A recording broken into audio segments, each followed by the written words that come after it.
Olá, queridos, tudo bem? Hoje eu gostaria de trazer para vocês algo que eu venho pensando e até já falei com algumas pessoas a respeito disso, que é como nós devemos ler sempre a Bíblia pelas óticas de Jesus e não pela nossa ótica e nem a Bíblia como algo plano, como se toda escritura, tudo aquilo que está na Bíblia, tem o mesmo peso, tem o mesmo valor.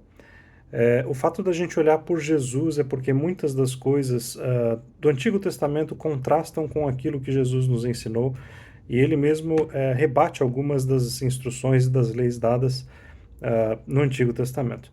E eu gostaria de trazer um exemplo para vocês hoje aqui. Vamos começar lá a leitura em Êxodo 20, no versículo 5, que diz assim: Não te prostrarás diante deles, nem lhes prestarás culto, porque eu, o Senhor teu Deus, sou Deus zeloso, que castigo os filhos pelos pecados de seus pais, até a terceira e quarta geração daqueles que me desprezam. Então aqui nós vemos o primeiro texto que é dizendo que Deus ele pune os filhos por causa dos pecados dos pais. E não só os filhos, mas até a terceira e quarta geração daqueles que desprezam ao Senhor. Esse é o primeiro texto. O segundo texto que eu gostaria de trazer para vocês é o texto de Ezequiel 18, começando no versículo 3 e depois a gente vai para o versículo 17.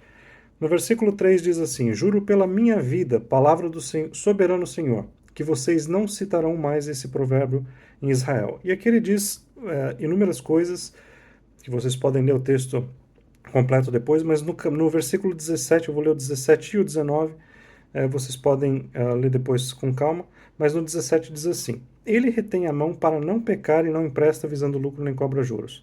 Guarda as minhas leis e age segundo os meus decretos. Ele não morrerá por causa da iniquidade do seu pai. Certamente viverá. E no 19, contudo vocês perguntam: por que o filho não partilha da culpa de seu pai? Uma vez que o filho fez o que é justo e direito e teve o cuidado de guardar todos os meus decretos, com certeza ele viverá.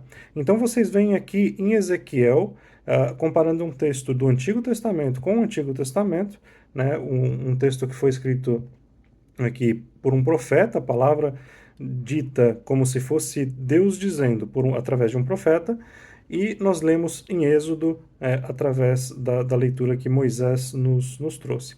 Então, é interessante a gente observar que nesses dois textos ambos dizem estar falando em nome do Senhor.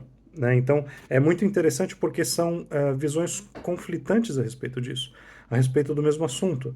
Se o filho morre por causa do pecado do seu pai ou não.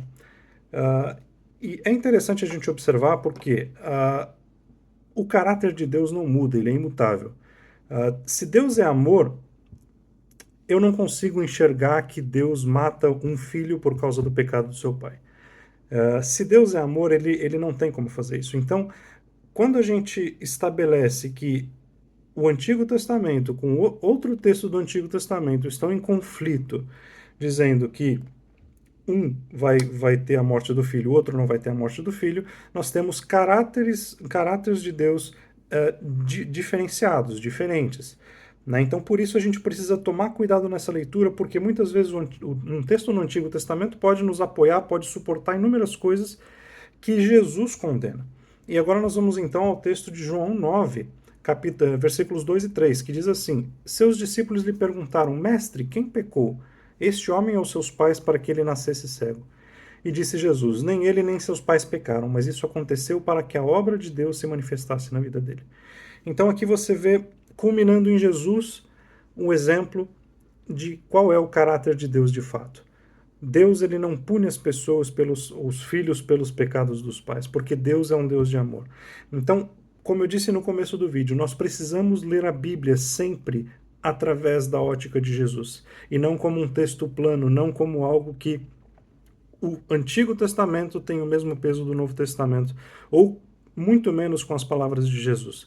É importante a gente sempre ter em mente que quem é o nosso guia, quem é aquele que está sempre à nossa frente, quem nos mostra a verdade, quem nos revela quem o Pai é Cristo e não a Bíblia.